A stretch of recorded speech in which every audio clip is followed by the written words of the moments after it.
की थी तस्वीर, हाँ वो थी एक क्रांतिवीर। वो जग को राह दिखाते थे, सबको जीना सिखलाती थी। नारी के अधिकारों के लिए वो हर पल आवाज उठाती थी, हर लेती थी सबका थी।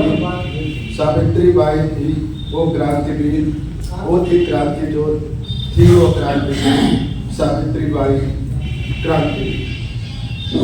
ये उनके बारे में एक बड़ी महत्वपूर्ण है और लाइनें हैं।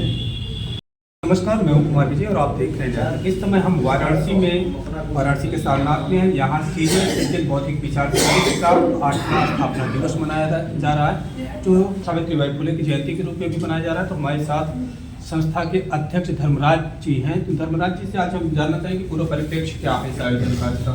आज का आयोजन का परिप्रेक्ष्य आप जाने रहेंगे। सीनियर सिटीजन हमेशा साल में एक बार, और बैठक तो उसकी चलती रहती है हर महीने की 25 तारीख को, लेकिन साल में एक बार कार्यक्रम सभी साथियों के साथ एक बड़ा रूप में लेकर के काम करने का काम करता है। उसमें सावित्रीबाई फुले का जन्मदिन आज के दिन होता है 3 जनवरी को, और 3 जनवरी के साथ साथ उसमें जो है नए वर्ष की शुभकामनाओं के साथ, जिससे हमारे जो सीनियर सिटीजन के लोग हैं एक उनको अच्छी दिशा मिल सके, और दूसरा जो है हम लोगों का ये कैलेंडर का विमोचन होता है। जो हम लोग कैलेंडर बनवाते हैं सीनियर सिटीजन का, उसका विमोचन का भी काम करते हैं। ये सारे चीज़ें हमारे होते हैं।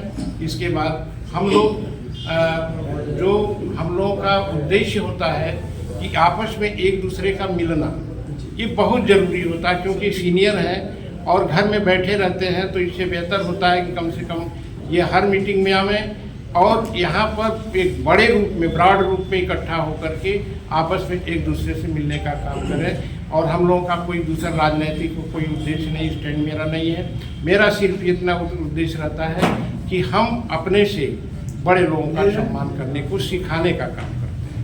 तो जैसा कि धर्मराज जी ने बताया, यहाँ से लोगों को सिखाने का और अपने बड़ों का सम्मान करना सिखाने का काम किया जा रहा है। आज कैलेंडर का भी विमोचन हुआ, तो आपका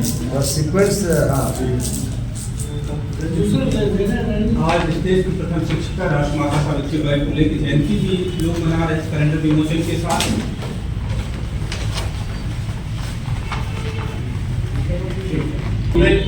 ये देश की प्रथम शिक्षिका थी, तो महिलाओं की शिक्षिका के रूप में वो माता के रूप में होता है।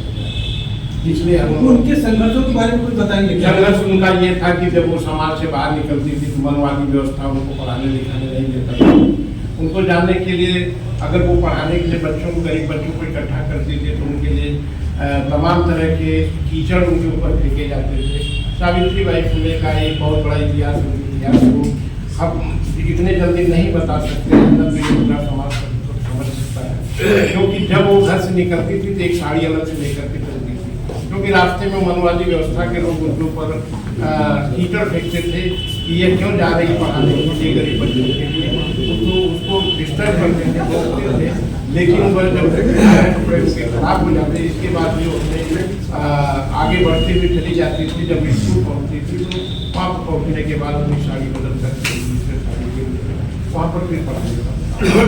बहुत शुक्रिया। जैसे धर्मराज जी ने बताया कि तमाम कीचड़ उछाले गए, मनवाद के कीचड़ उछाले गए, लेकिन सावित्रीबाई फुले का रास्ता, उनके अभियान का रास्ता, जो तमाम महिलाओं को शिक्षा देने का उनका प्रयास, तो रास्ते को कोई नहीं रोक सका। और आज का सम्मान यहाँ बहुत समाज के जो लोग हैं उन्हें याद कर रहे हैं, और देश उनको याद कर रहा है कि वो प्रथम शिक्षिका के रूप में याद की जा रही है। उन्होंने फातिमा शेख के साथ मिल करके और अपने पति ज्योतिबा फुले के साथ मिल करके शिक्षा अभियान को आगे बढ़ाया था। तो आज सब उनको नमन कर रहे हैं, याद कर रहे हैं तमाम। आज सावित्रीबाई फुले का जन्मदिन है और सभी ज्योतिबा फुले लोग बैठे हैं। 1848 में सावित्रीबाई फुले ने फातिमा शेख और ज्योतिबा फुले के साथ मिलकर के प्रथम महिला विद्यालय खोला। हम सारे लोग अपने अपने क्षेत्र में महारत हासिल करने वाले लोग हैं, लेकिन अच्छा नहीं लग रहा, दुख की बात है कि किसी भी ज्योतिबा फुले ने एक सावित्रीबाई फुले को इस गोष्ठी में सम्मिलित नहीं कर पाया।